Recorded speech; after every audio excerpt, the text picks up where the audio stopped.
Good morning, friends, and welcome back to my kitchen. So on my last video, when I cut up a whole chicken, I talked about saving your carcasses for later use to make a bone broth. So today I'm going to show you how I make my bone broth. So come on along while I get that started. Alright friends, so here I have my chicken carcass. It's frozen because every time I told you just keep stocking them up as you go, freeze them, and when you have a bunch you can do a whole bunch all at once. So I'm going to go ahead and put my chicken carcass into my pot. To this pot, you want to add some onions, and I've just roughly halved them, some garlic cloves, some celery, and some carrots. You also want to make sure that you add your apple cider vinegar. I have the apple cider vinegar with the mother. You want to add this, and this helps pull the nutrients out of the bones. And then you're going to fill this to the top with water. You're going to set this on your stove for 2 days, 24 to 48 hours, but I usually do mine for 2 days at a very, very low heat. And this is just going to simmer for 2 days. It's going to break down, and when you come back to it, it's going to be completely decomposed and ready to strain off and add to your cups. So I'm going to go ahead and get this started on the stove, and then I'll show you guys the 2 pots that I've already got going of bone broth and what I'm going to do with that. Alright friends, a quick tip: when you are using your celery and you cut off the tops, you cut off the ends, and you just throw them away, don't do that. Take them, stick them in a bag.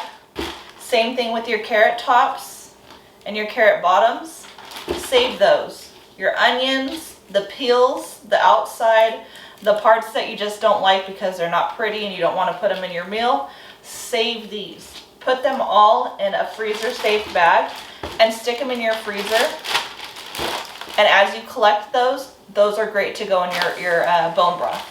So don't throw anything away. Keep it, freeze it, and you can always use it later.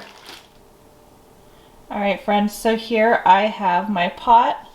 I'm going to go ahead and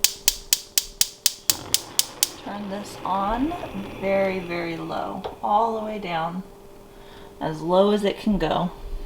Here are my vegetables and my chicken. You're going to go ahead and put the lid on there, and you're going to leave that for the next 2 days. Now let me show you what I have right here. This has been going for 2 days. And this is ready for me to can or freeze, whichever you want to do. And if you don't want to do this one, you can do this one. This is the crock pot. It does the same thing, except for you don't have to watch the fire. It's nice to have it going and forget about it. Alright friends, so here I have my bone broth from my crock pot, and I've got a pot here with a cheesecloth on top of it. I'm going to go ahead and strain this into here so that I can get all the stuff out, the bones, the vegetables out of here, and that way I just have the broth left behind. So let me get started with that.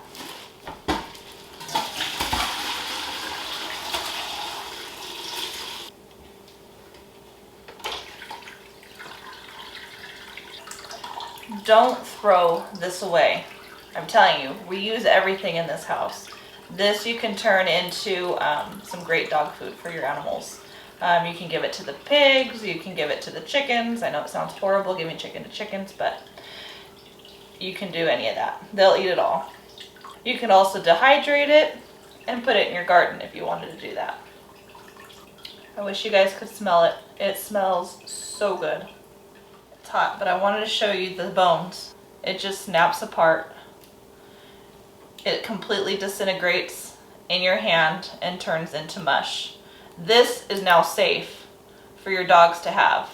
Before, you can't give your dogs chicken bones because they can splinter off and puncture their organs.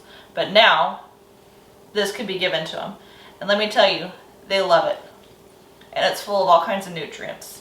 You can also go through here and get the chicken that is left over that was stuck on the bone. You can get that off, put it in a soup, or you can also give that to your dogs, whichever you want to do. Lots of options that you can do with the leftover meat and carcass here. Alright guys, so here is my second pot. I'm going to do the same thing that I did the other one. I'm going to go ahead and strain it out into here.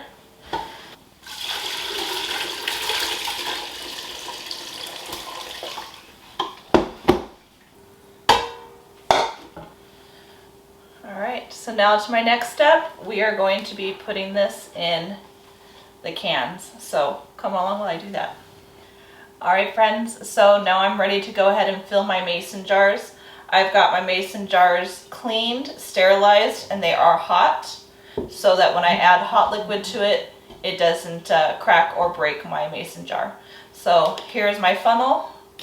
You're going to go ahead and just ladle it in until it's full.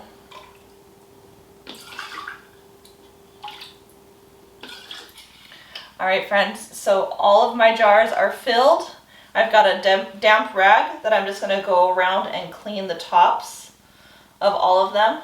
Make sure there's no grease left over from the juice or any juice left on there. And then I'm going to put on my lids and the rings. Alright friends, our bone broth is done. It is ready to be put in the refrigerator right now for use in the next few days, or you can put it in the freezer for up to a year. You can also can this and you can put it in your pantry, which I am planning on doing because I need to get some bone broth into my pantry for this winter.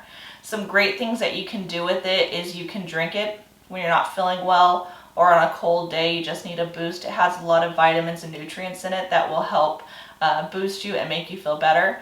Plus, you can add it to your soups, you can add it to your rice. I love having this in my Mexican rice. It just adds a whole different depth of flavor.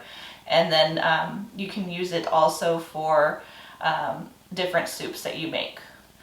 So, thanks for coming along today while I make this bone broth. Don't forget to like, subscribe, share with your friends and family. As always, I hope all is well and have a blessed day.